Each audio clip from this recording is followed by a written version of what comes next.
Hi, this video is just going to talk about different techniques that we can use to focus on suprasegmentals. Suprasegmentals are just the larger bits of language that we're interested in helping our students to pronounce correctly. So beyond segmentals.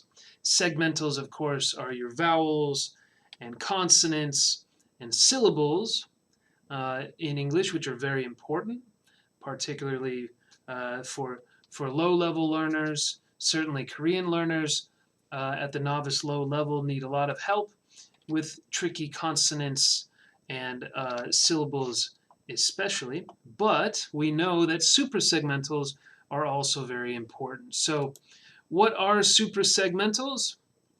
Suprasegmentals include rhythm. Da, da, da, da, da, da, da, da, da, da, da. You're going to hear that a lot in English. There's a certain rhythm that you will hear. There are patterns, rhythmic patterns that you hear a lot in the English language. You might be interested in looking up something called jazz chants.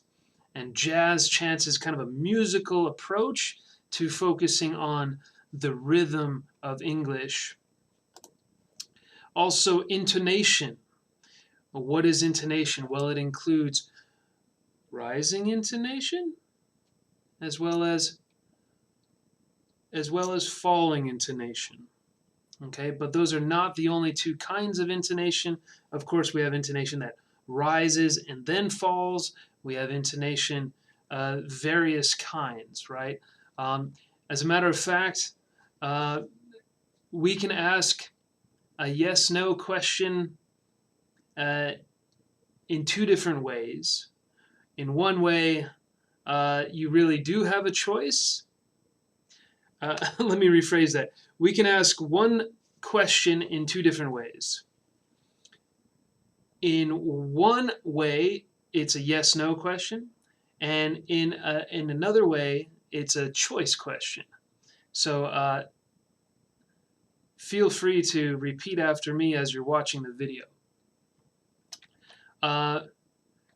Would you like coffee or tea? Rising and then falling, right? Would you like coffee or tea? When we rise and fall like that, what's the answer? You might want to say it to your screen right now. What's the answer? Would you like coffee or tea? I hope you've answered. I'm going to reveal right now. The answer there is, of course, either coffee or tea. This being Korea, chances are you're going to choose coffee. This is the one country in East Asia that prefers coffee over tea. Just a fun fact. So that's one way that your intonation can affect the student's response. Now let me ask you another way. So that was definitely a choice question, right? Now let me ask you another way. I've just asked one person, would you like coffee or tea? Now I ask the next person, would you like coffee or tea? Let me say that again. Would you like coffee or tea? What's the answer there? Okay, take a moment to say the answer. Because, of course, the answer there is yes or no. Okay, so the only thing that changed was the intonation. That's the interesting thing about intonation in questions. It can sometimes turn what we call an open choice question to a closed choice question or yes-no question. So we have rhythm, we have intonation, and we have stress. Okay, what do we mean when we say stress? Well, of course, you might have seen in your methodology class word stress. Word stress is simply you have a word, it's 2 or 3 syllables. The stress is typically going to fall on one of those syllables, right? Sometimes you have a 2-syllable word. There's stress on both, almost equal stress on both, which is a compound word. They're kind of an exception. So word stress deals with on which syllable does the stress fall. And remember, English is a stress-timed language. Let me say that again. English is a stress-timed language. And what that means is English speakers, we're not listening to every syllable. We're listening for the stress in the words. We're listening for the important parts of the sentence. We're listening for rising and falling intonation. So that's why we can take a word like, we can take a word and turn it from a verb into a noun simply by changing the word stress. One example being permit. Picture it in your mind, P-E-R-M-I-T, permit. So when I stress the first syllable, permit, that's a noun. That's a thing that I get from a government office. It's a kind of official permission document, if you will. It's my permit. I have a permit for whatever, fishing, a permit for building something, right? Now what happens if we change the stress to permit? Well, permit is a verb, okay? I do not permit for you to do that in my classroom, right? I'm like refusing permission, right? I do not permit.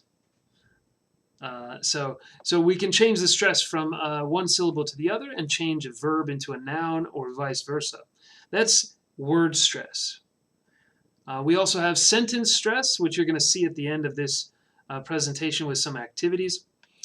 Sentence stress simply means which word are you stressing in the sentence, right?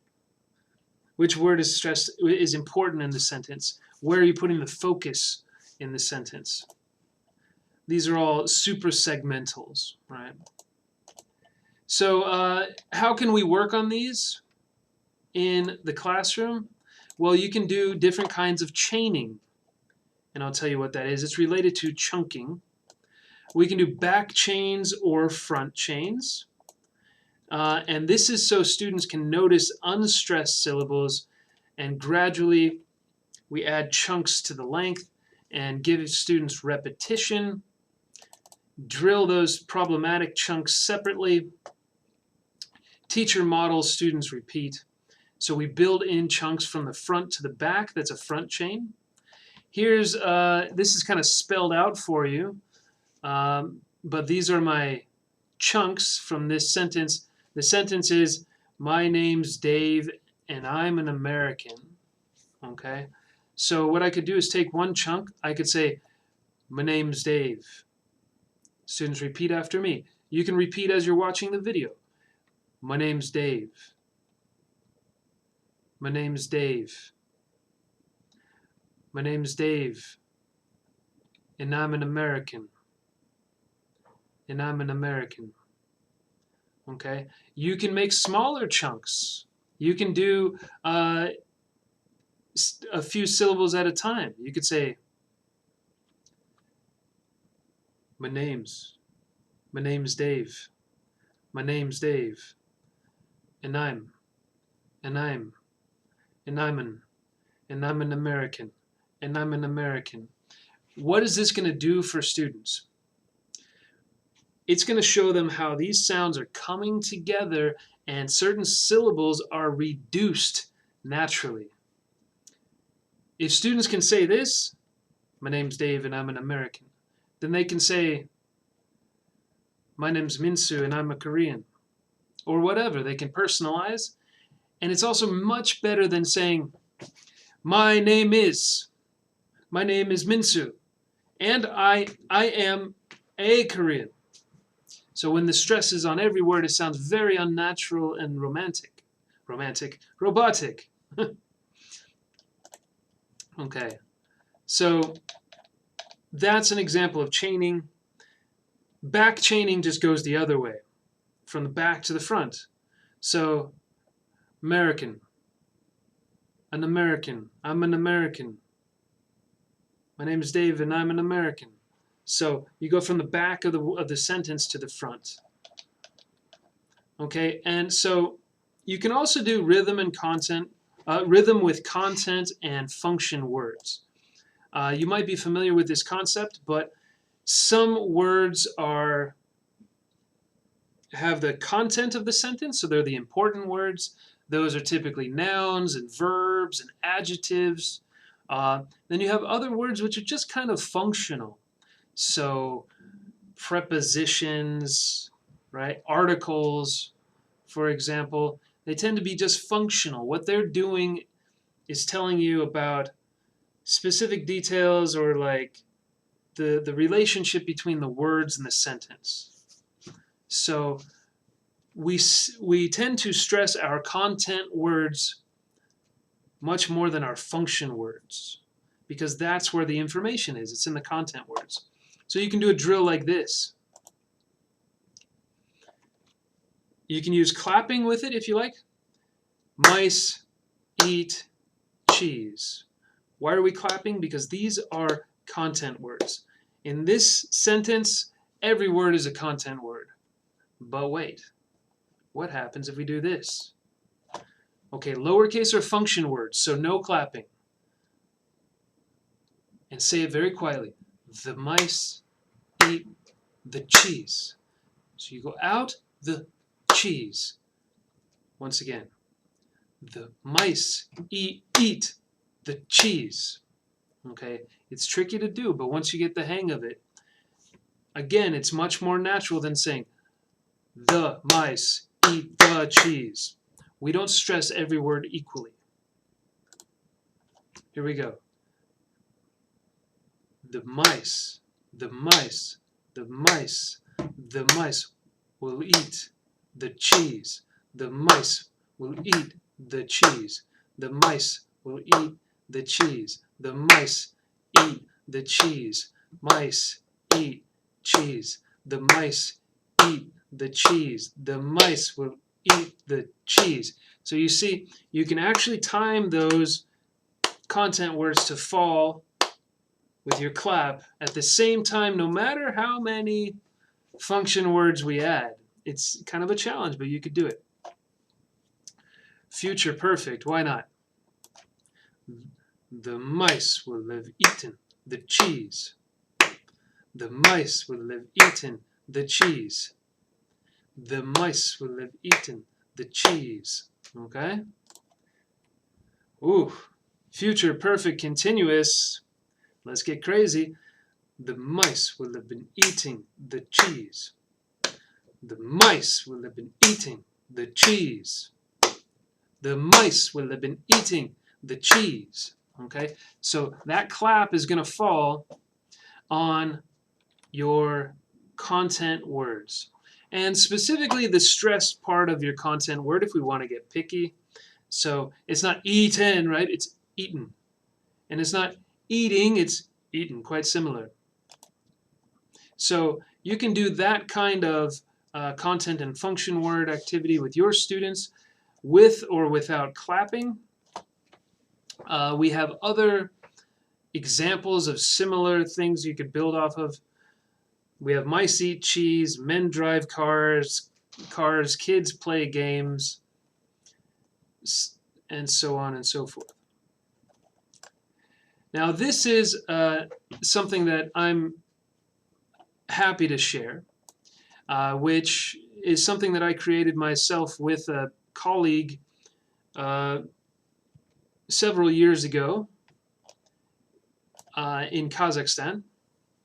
And what this shows students is that we have a kind of rhythmic pattern in English. And I feel like if you go through this with your students, they're going to start to hear it too.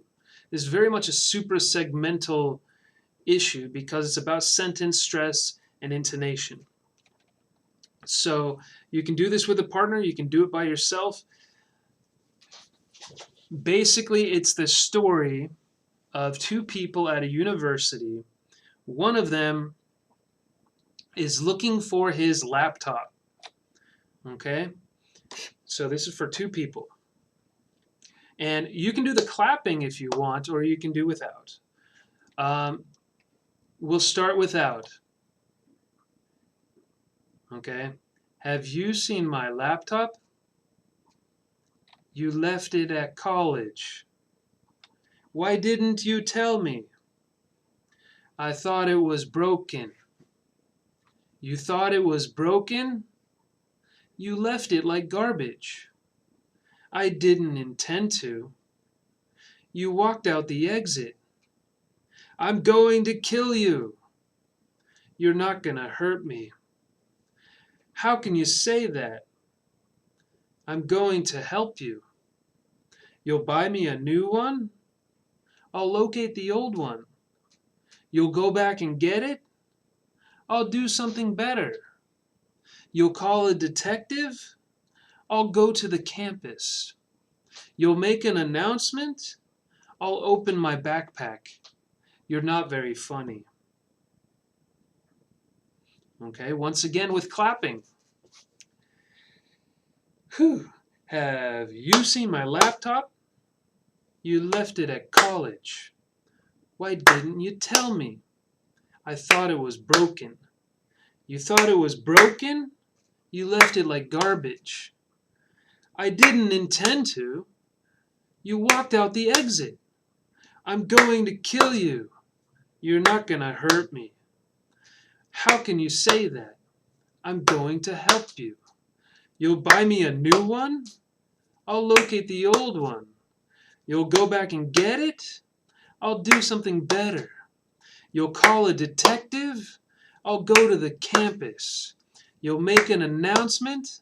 I'll open my backpack. You're not very funny. Okay?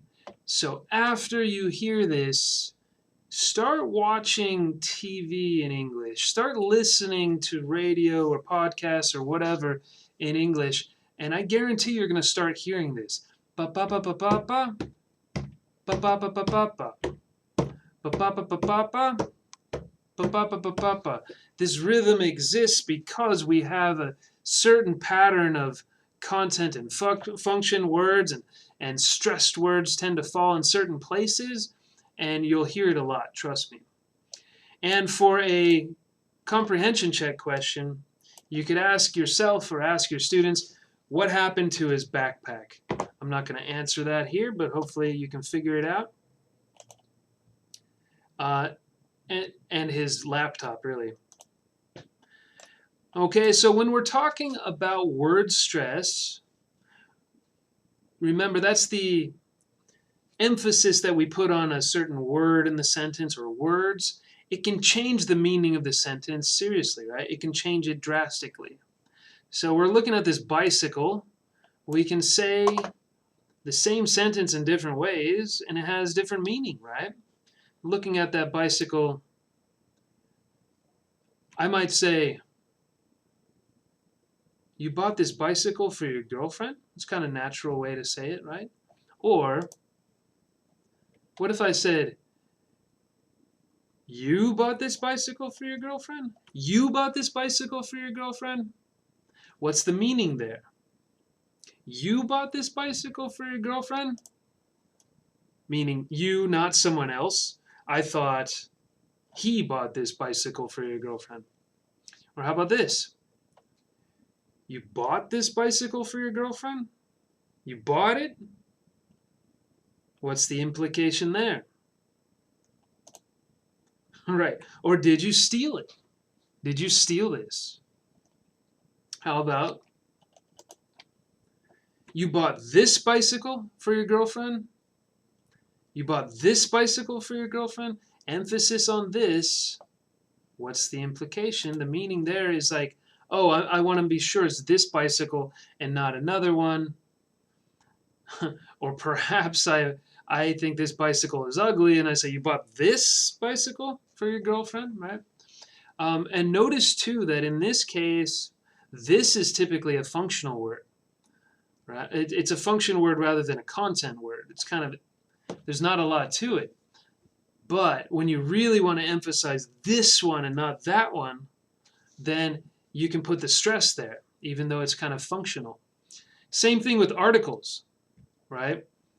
So articles are usually, they are function words, right? So they're usually unstressed.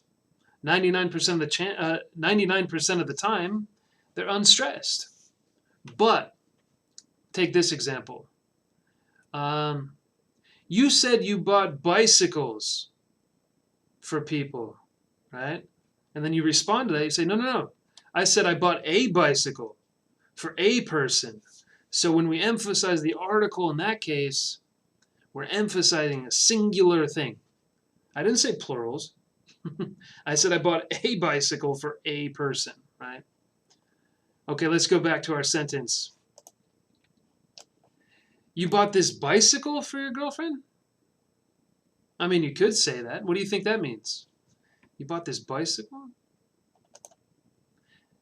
Or were you talking about this other thing over there? You bought this bicycle, or you bought this tricycle, or you bought this motorcycle, or what are you talking about?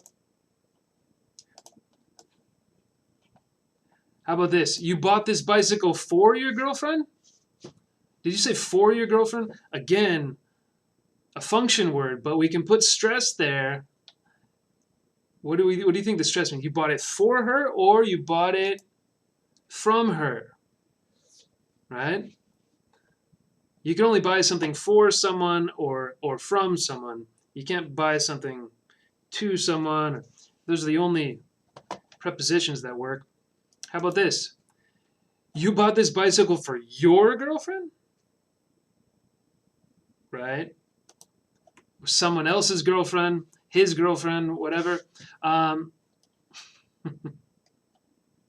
about, whoa, you bought this bicycle for your girlfriend? Now what if you put the stress just on girl or your boyfriend? Like, I don't know which one you said. You bought this bicycle for your girlfriend. Again, stress on girlfriend. Or did you say friend, relative, wife? Or maybe I suspect you bought it for yourself. So just changing word stress has this great effect on meaning. It's very meaningful. And that's why focusing on suprasegmentals is important.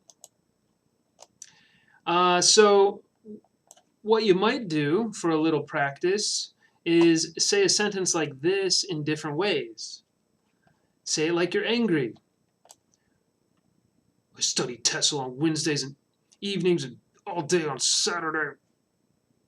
Right? It's going to affect our intonation. What about say it like you're impressed? Well, I study TESOL on Wednesday evenings and all day on Saturday. I'm so impressed. Say it sarcastically. I study TESOL on Wednesday and all day on Saturday. Right? Say it like you're a robot. I wouldn't really emphasize this one because sometimes students sound a little robotic already. But I study TESOL on Wednesday. You get the idea. Or say it like you never heard the word TESOL before. I study TESOL? That's not very useful.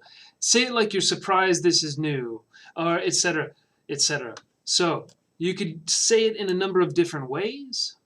It's a really interesting way to involve emotion, again, in a suprasegmental kind of way. And that's it for our suprasegmental video.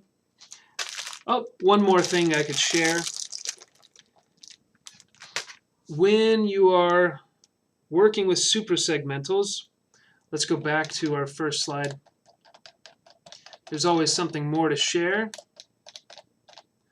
Something like this one. You can have the students take rubber bands, and it's really good for content and function words, for example. So they go out on function words, in on content words. So mice eat cheese. The mice will eat the cheese, right? Out, and they know out on function, in on content. The mice will eat the cheese. And so on and so forth. You could do it with this sentence earlier with the the blending and chunking. My name's Dave. My name's Dave. My name's Dave. And I'm an American. My name's Dave, and I'm an American. My name's Dave, and I'm an American. So what's happening is I'm clapping only on those stressed parts. I'm not saying my name's Dave and I am an American. That sounds really crazy. That's your last technique. Oh, actually, there's a few more. For suprasegmentals, you'll notice in your methodology book, we have knee dips and the wave. Can't really show you the knee dips on this camera, or can I? Let's get weird. Knee dips. Knee dips are like this. My name's Dave, and I'm an American. My name's Dave, and I'm an American. So it involves the whole body, which is great. We've also got the wave. The wave. My name's Dave, and I'm an American. Okay, so they go up on the stressed parts or the content words or whatever you're focusing on. All right, well, that is the video for teaching suprasegmentals. Feel free to hit the like button. See you around. Bye-bye.